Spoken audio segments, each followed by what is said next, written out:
offer our prayers to Prabhupada. Nama Om Vishnu Padaya Krishna Preshtaya Bhutale Srimate Bhakti Vedanta Swaminiti Namine Namaste Saraswati Deve Gauravani Pracharine Nirvisesha Shunyavadi Paschatya Deshatarine Jaya Sri Krishna Chaitanya Prabhu Nityananda Sri Advaita Gadadhara Sri Vasadi Gaura Bhakta Vrinda Hare Krishna Krishna Krishna Hare Hare Hare Rama, Rama Rama, Hare Hare. Shri Shri Radha Vrindavan Chandra ki jai. Shri Shri Nitai Gauranga ki jai. Srila Prabhupada ki jai. Nitai Gaur Premanande. So welcome everyone for the Sunday morning session on the science of self-realization. We have been discussing from this book written by Prabhupada, and this has a collection of Prabhupada's teachings in the way of lectures which Prabhupada has given in different parts of the world, his conversations with eminent personalities across the world, and also we find interestingly Prabhupada's exchange of letters with few eminent personalities across the world. So today we are going to bring to you a new topic, which is known as the scriptural basis of Krishna consciousness.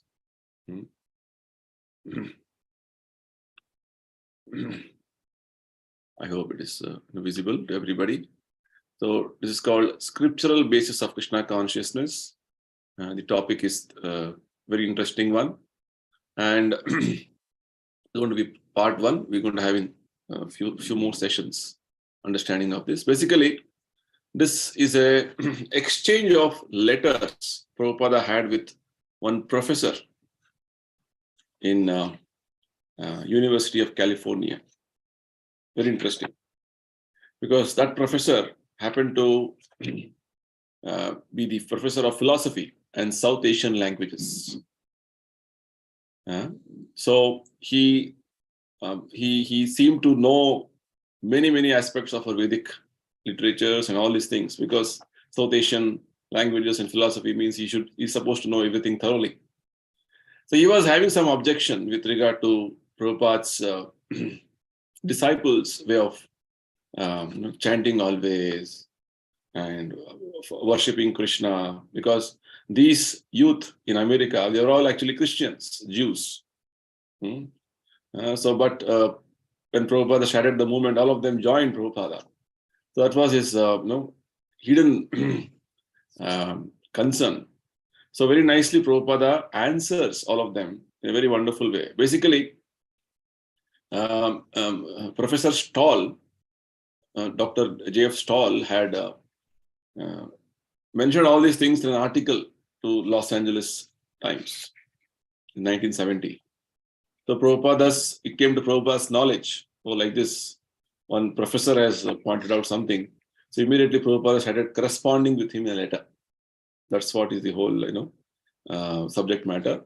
And very nicely Prabhupada, through his wonderful teachings, wonderful, depth of understanding, he is going to give us the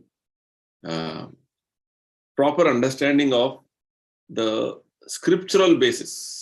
Means this Krishna consciousness is not simply something manufactured or concocted. It is having a scriptural basis, authoritative basis. That's what Prabhupada is going to present in his letters so nicely, so systematically, which is very important for all of us to know. Sometimes we'll be following something, but without any basis. Just because somebody told me, just because in my family we follow. So it will be like some blind faith. But with regard to Krishna consciousness, Prabhupada was very clear that whatever we are following is all based on scriptures, authorities. It is not simply some blind following. This is what Prabhupada wants to give us the understanding. So let's get into the presentation and details. The scriptural basis of Krishna consciousness. Today is the part one. So all these discussions we are having by the special grace of Srila Prabhupada, who has so mercifully given us these teachings in such a nice way in English language so that we can understand and get into the complete knowledge of all these things and also follow them in our lives. We owe a great sense of gratitude to Prabhupada for this wonderful contribution.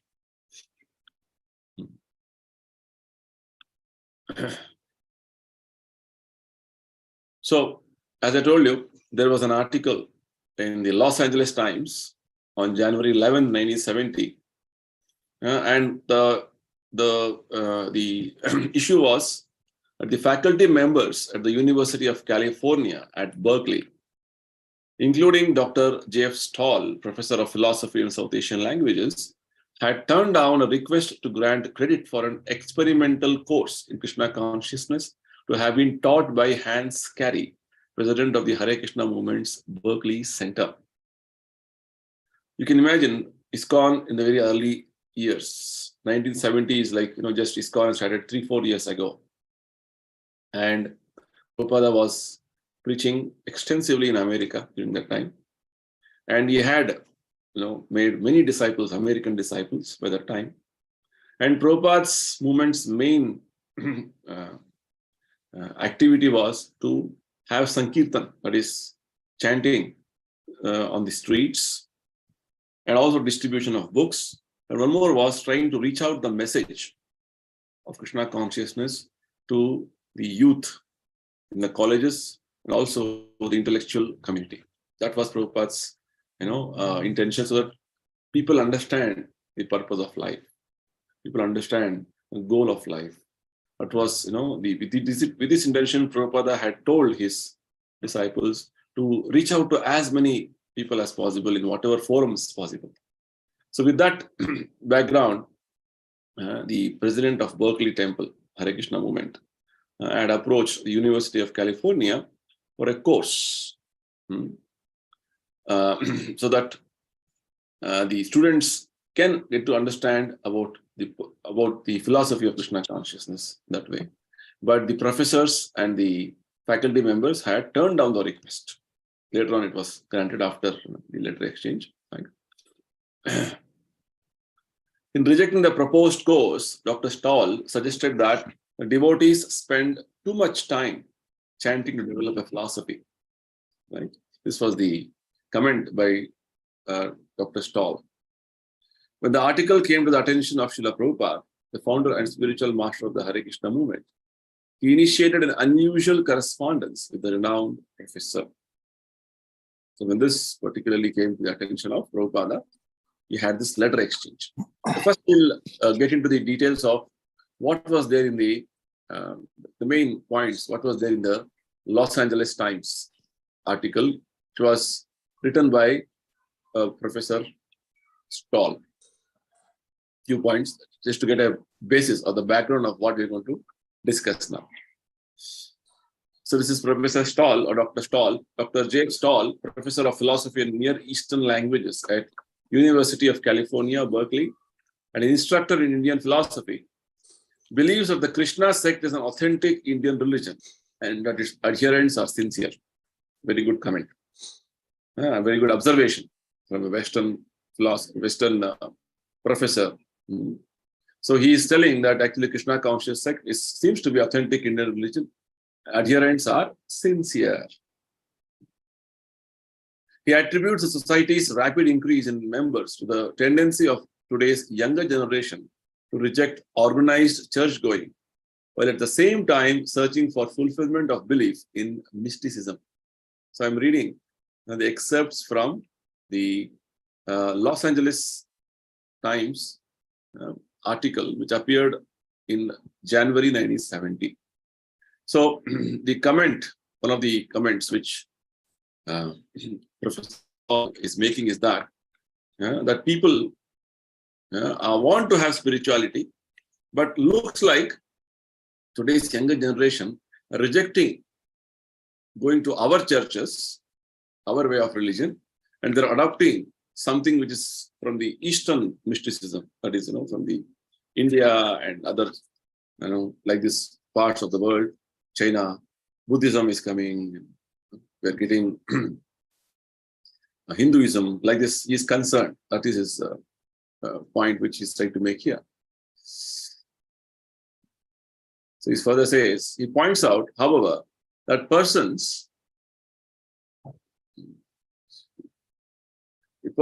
who turn away from Christianity, Mohammedanism, and Judaism have usually lost faith with the personal God of those religions and are looking for a mystical religion without absolutes. All written by Dr. Stoll, the professor of University of Berkeley.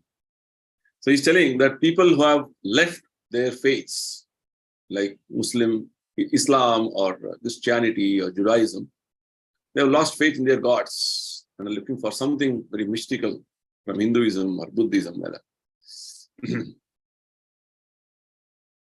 So he further says, these people in Krishna conscious movement have turned to Hinduism, but curiously, it is a cult that is highly personalistic, Stoll said. So the observation by this professor is that people in Hare Krishna movement, ISKCON, they are very personalistic, which means they worship a personal God. In fact, if you see in other religions, there is no personal God conception, either in Christianity or Islam, even in Judaism, there is no personal conception of God. Buddhism, of course, don't believe in God. Right? They say everything is finally shunya, void. So that way, we see, with regard to Krishna consciousness movement, which Prabhupada had started, it was all focusing on one personality by name Krishna. So this was something which is confusing and not in line with their thinking of God means energy, God means impersonal, God means supreme power. That is what they have been hearing, right? So Prabhupada's introduction of the movement was something revolutionary in this part of this world.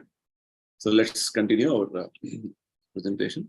So basically, Dr. Stoll was telling that they accept a personal God, Krishna, and Christianity also has, he's telling, I feel that they have transferred some of their Christian background to a Hindu sect. Actually, in fact, nowadays, with regard to so many conversions we are seeing in India, the Christian religion is trying to convert others and trying to adopt Hindu ways of worship and rituals.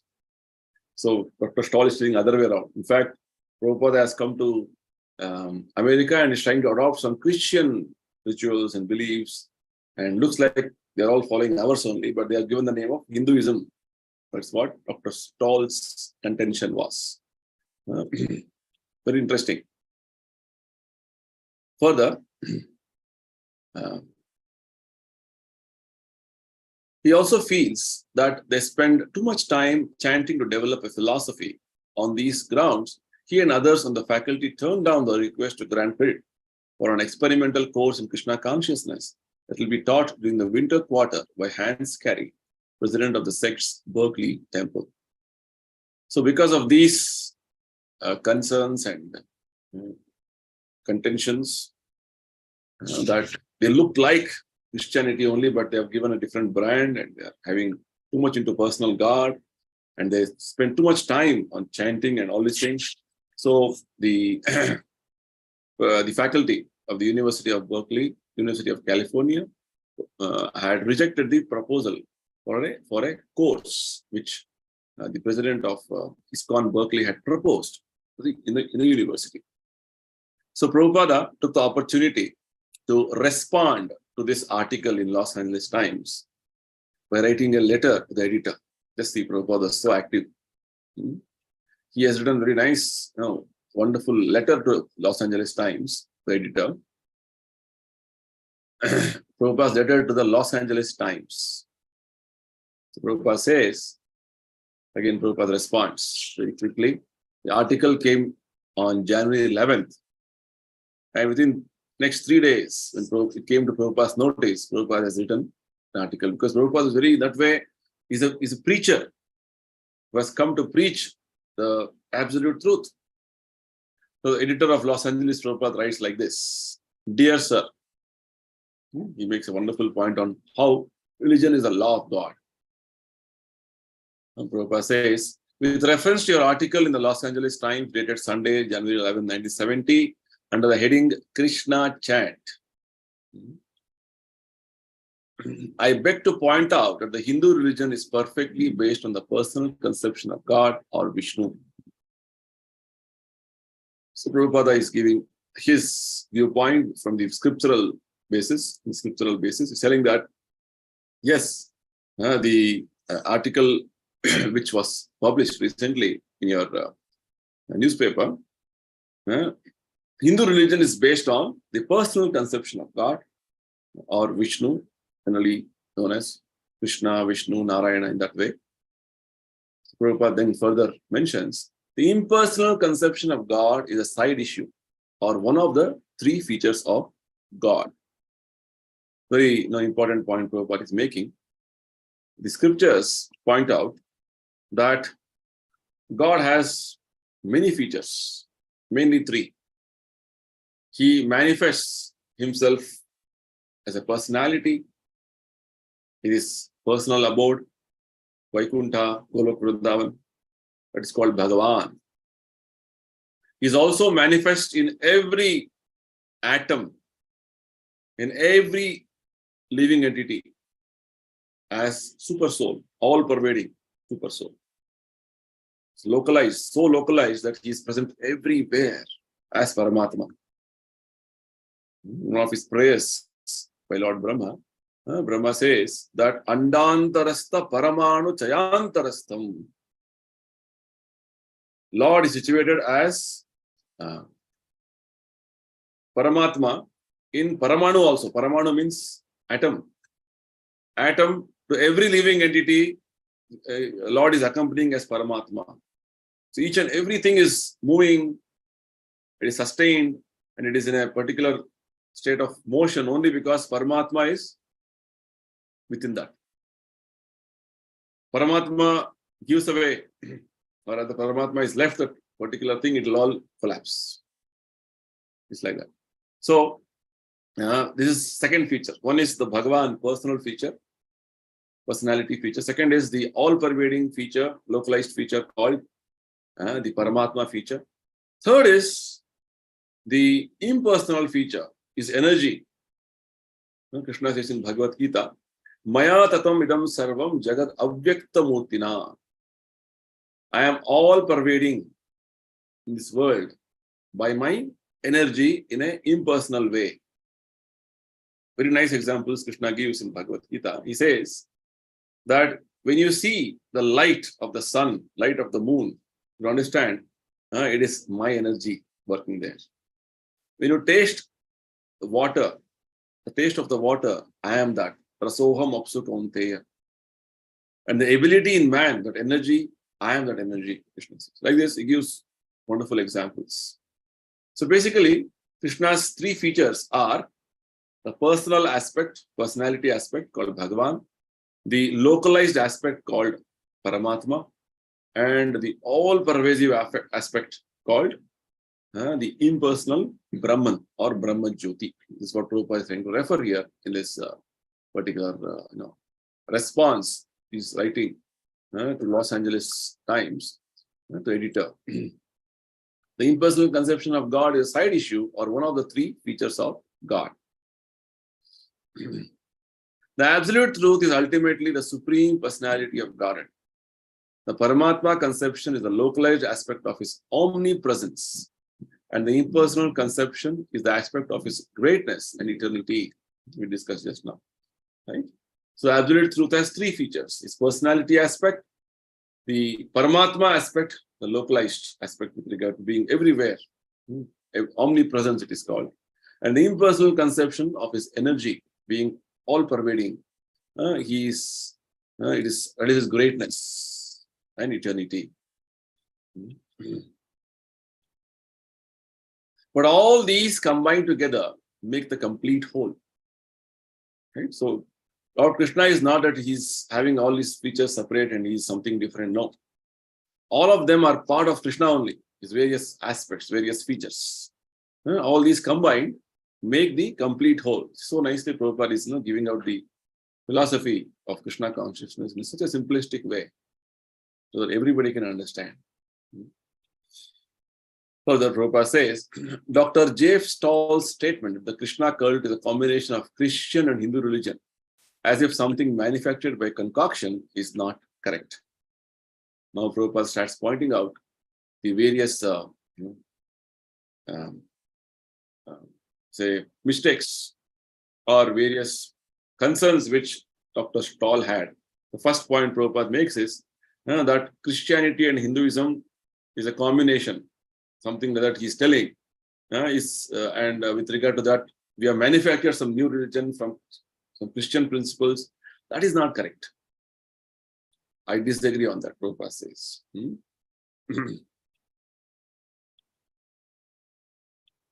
Further, Prabhupada says, if Christian, Mohammedan or Buddhist religions are personal, that is quite welcome. Because Dr. Stahl had mentioned that actually Christianity also is a personal religion. Prabhupada is welcoming that statement. Yes, if that is the case, most welcome. But the Krishna religion has been personal from a time long, long ago when Christian, Mohammedan and Buddhist religions had not yet come into existence. A very significant point Prabhupada is making. The Vedic system of religion is called Sanatana Dharma. Sanatana means it has no date of beginning. It is eternal religion.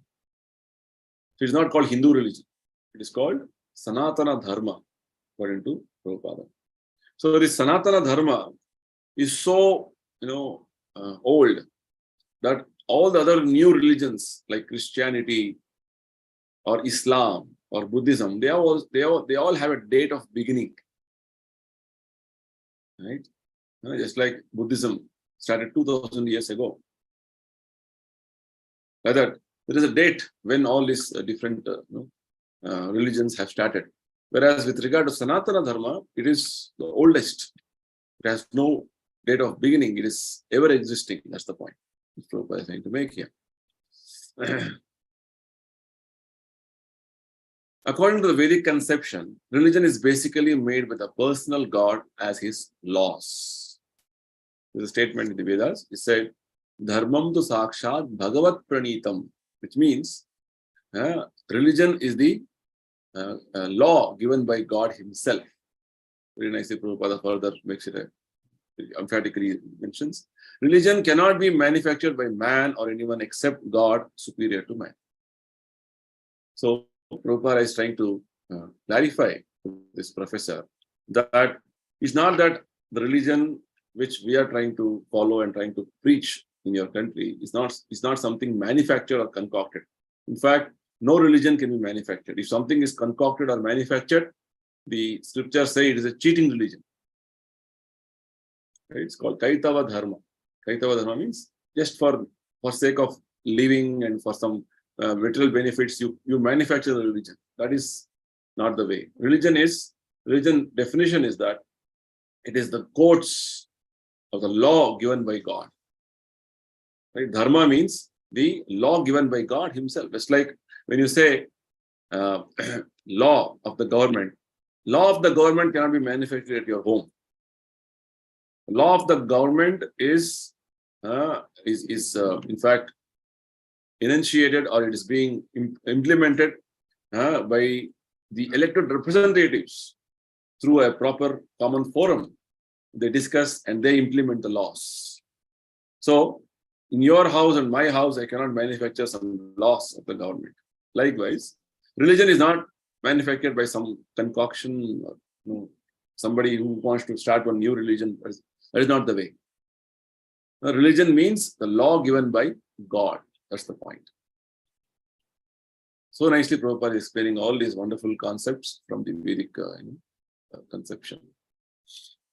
Prabhupada says religion means the law given by God only.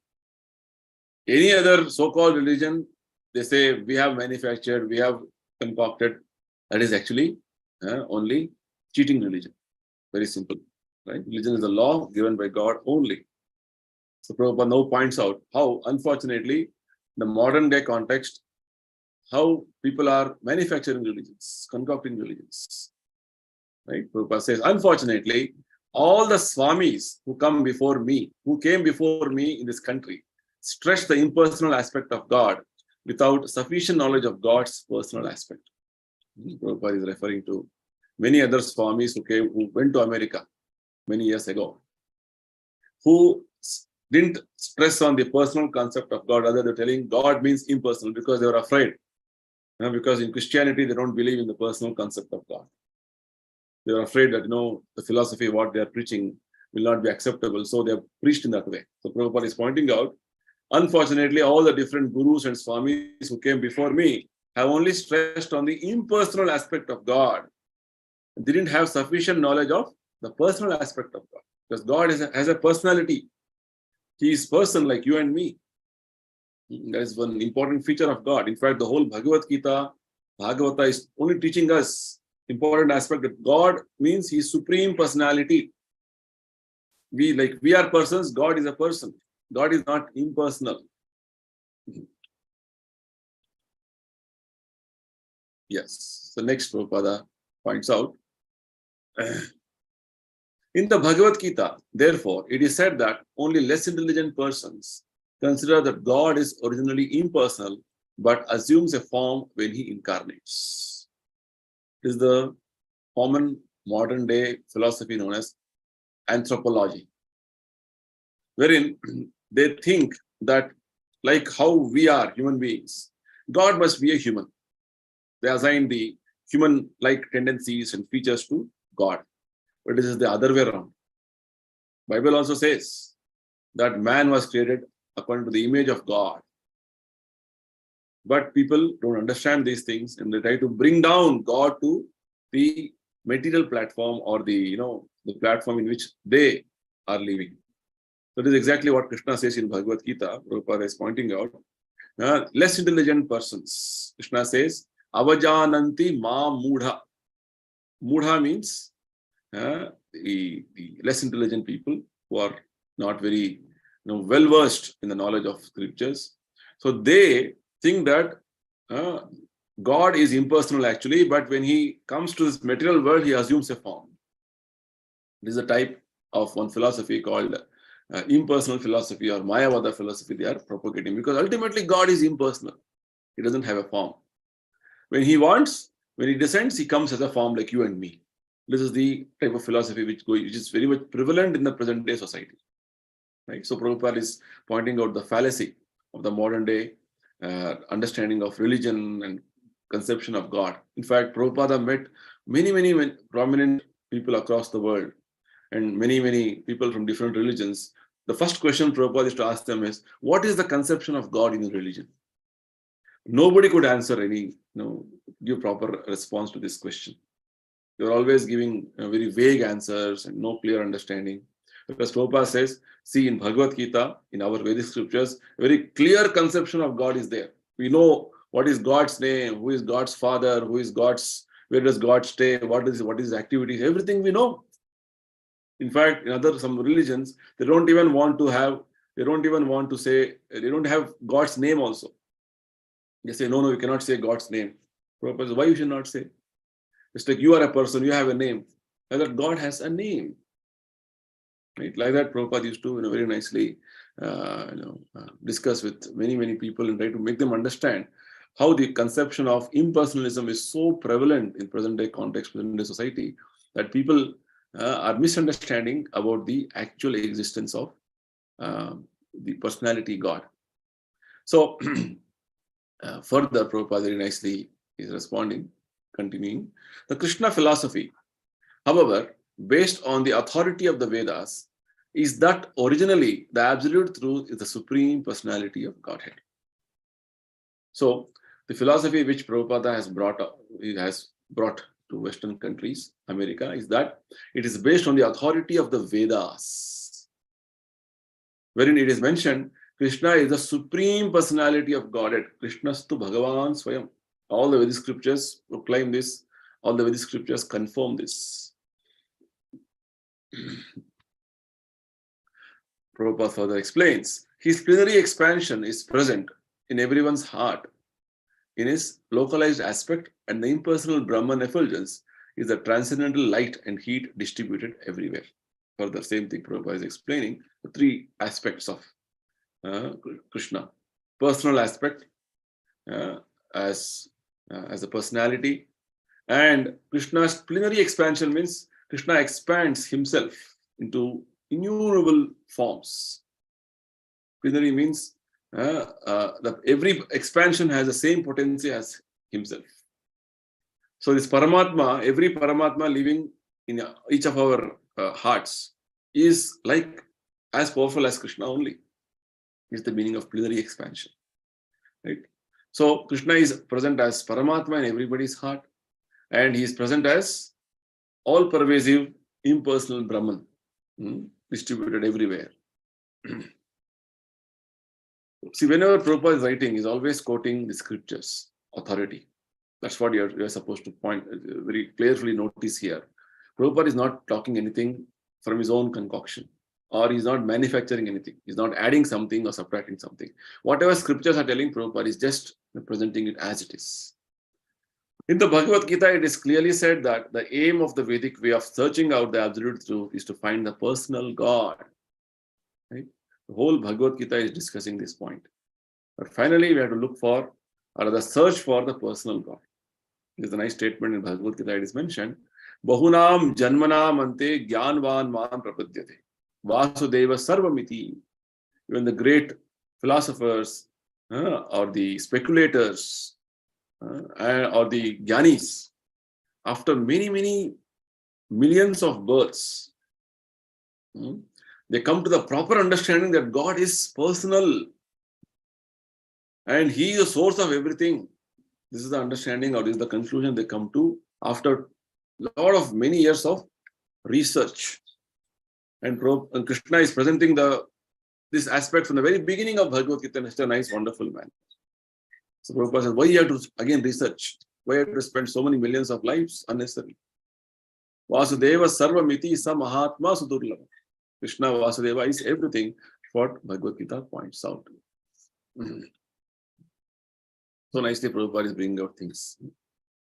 So next, so Prabhupada is telling further, one who is satisfied only with the other aspects of the absolute truth, namely the Paramatma feature or the Brahman feature, is to be considered possessed of a poor fund of knowledge. Very clearly it is mentioned in the Bhagavad Gita scriptures that God is a person. And if you just limit yourself, no, God means Paramatma, God means impersonal, then it only shows your lack of understanding, proper lack of understanding. Just like, for example, when you know somebody thoroughly, say your friend thoroughly, every aspect of your friend, you know every aspect. I mean, every say business transaction is doing, everything. He's always in touch with you. You know everything about it. Whereas another person who is in touch with you, you don't know him so much. You know him partially, and you start commenting about his his behavior, his actions, which means it is lack of understanding of the person is making you comment like this. That's why it is very important not to unnecessarily give any comments or find faults in others without having a proper understanding or relation with other person. What scripture says, fault finding is a big anomaly or a mistake. Recently, Prabhupada says, we have published a book known as Ishopanishad, Vedic literature, and in this small booklet, we have thoroughly discussed this point, that God is ultimately personal, and any other features of God, like the Paramatma feature or the super soul feature or the impersonal feature, are only partial aspects, not complete understanding. So Prabhupada also is inviting Dr. Stoll and every other eminent people, because now this article is published in the Los Angeles Times in the editorial. So Prabhupada is inviting, he's telling, I want all the people to come and understand this movement in the most critical way. Prabhupada further says, as far as Hindu religion is concerned, there are millions of Krishna temples in India. There is not a single Hindu who does not worship Krishna. Prabhupada is pointing out how in Hindu religion, which is being followed in India, Everybody worships Krishna, the personal aspect of God. Therefore, this Krishna consciousness is not a concocted idea.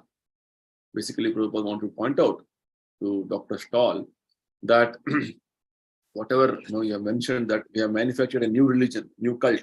No, it is not a concocted idea. It is authorized movement we have started. It is based on scriptures.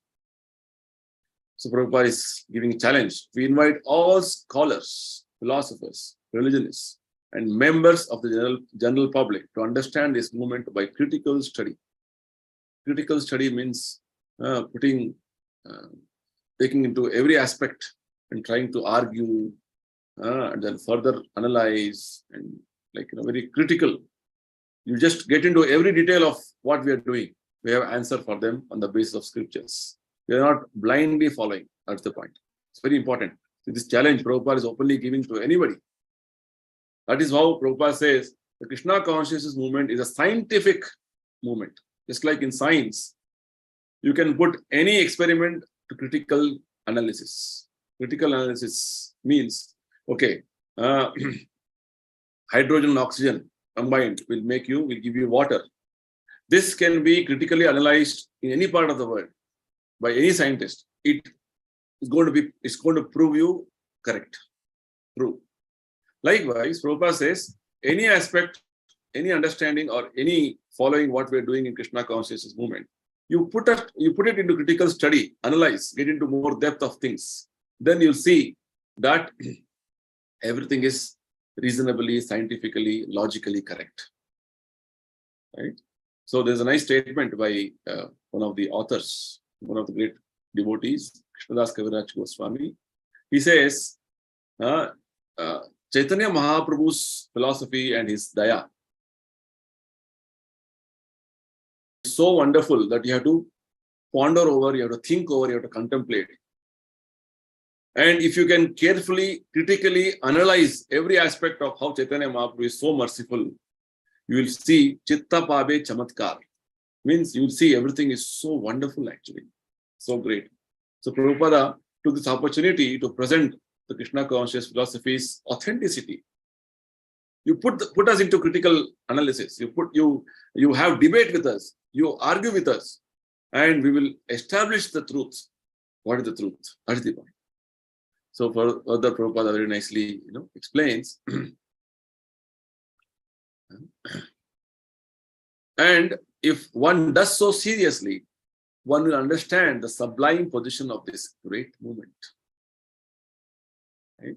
So when you properly understand, analyze this way, you will see the Krishna consciousness movement is actually sublime. It is not concerning any of these worldly things, mundane things.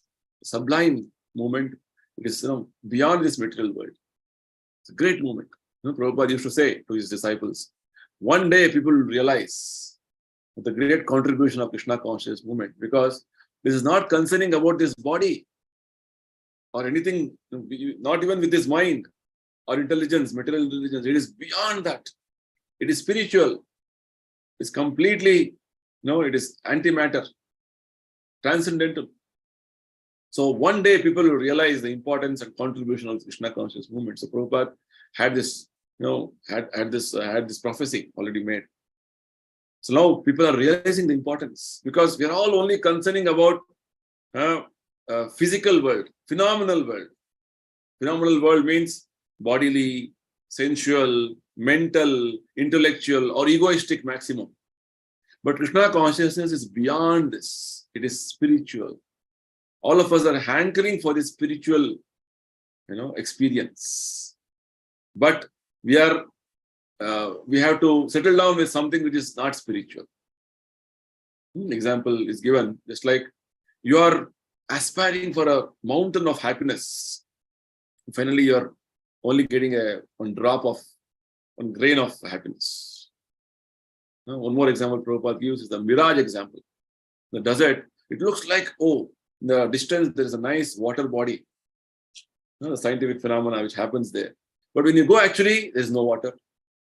Material world is like this. Anything you endeavor, physically, mentally, intellectually, egoistically, everything is going to completely bewilder you and disappoint you at the end.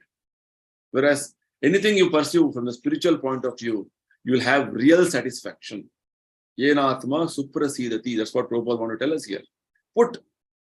Analyze this Krishna conscious philosophy, analyze everything what we are doing in a critical way. You'll see that this is the ultimate truth. This is the final conclusion which you have to come. So Prabhupada further goes on in his comments, his response. Prabhupada is finally telling about how chanting is the most authorized one. Because there was a comment by Dr. Stoll that the Krishna conscious people chant too much and spend too much time. It's not required. Prabhupada says the chanting process is also authorized. Specifically, Prabhupada points out Professor Stoll's feeling of disgust in the matter of constant chanting of the holy name is a definite proof of his lack of knowledge in this authorized movement of Krishna consciousness. In Krishna consciousness movement, we say anybody who comes, even the beginners, we say, chant Hare Krishna. Chant this many times every day. Why? Because it is an authorized process. It's not a concocted process.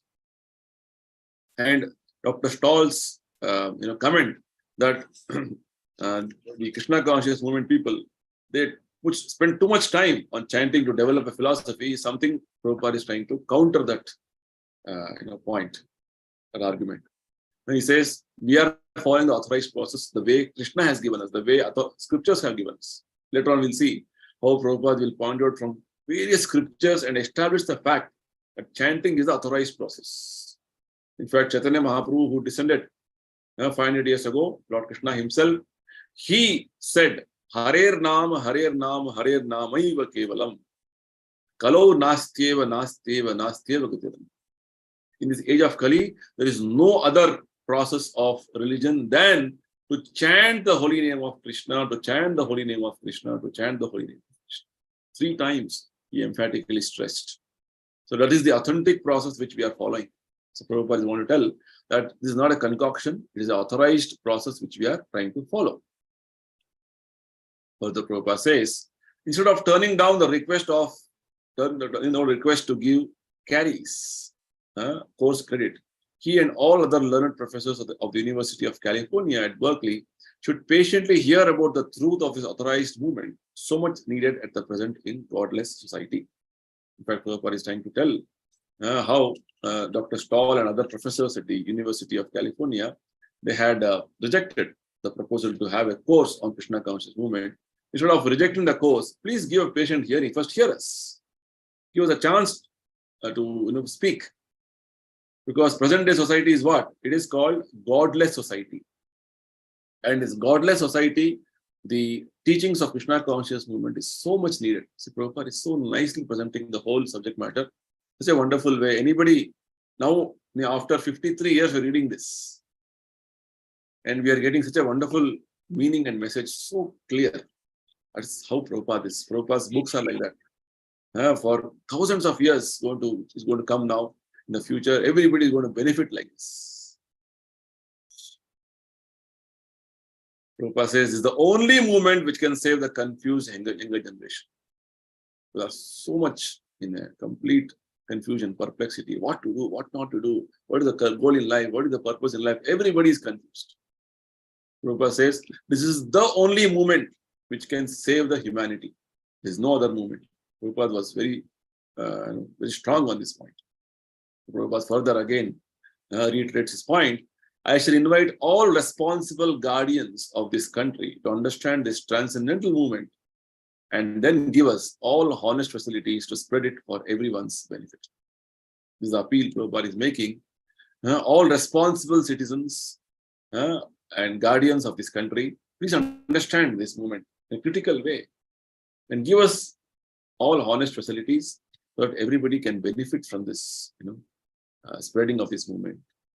So this concludes Prabhupada's response, which is published in the editorial of the Los Angeles Times newspaper in January 1970. So Prabhupada signs A.C. Bhaktivedanta Swami, spiritual master of the Hare Krishna movement. So further, once this article was published, in Los Angeles Times editorial. The professor starts interacting with Prabhupada directly, one-on-one, on a letter to letter. So with this, Prabhupada also starts responding to him in a letter, in a personal way. So that exchange of letters and the wonderful philosophy being expounded by Prabhupada, we'll see in the next coming sessions. Very interesting.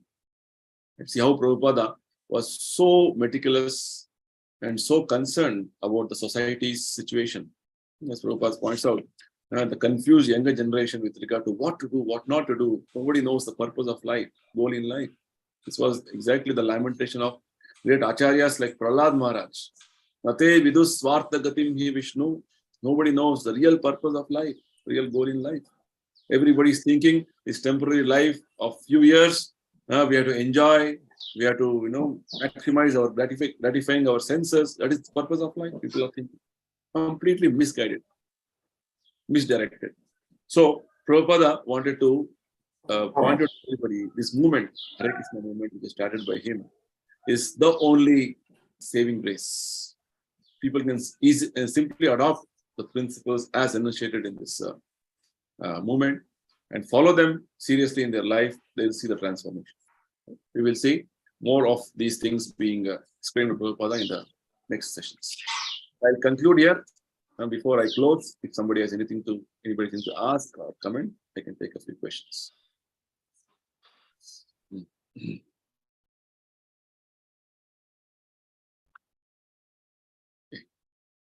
Looks like no questions.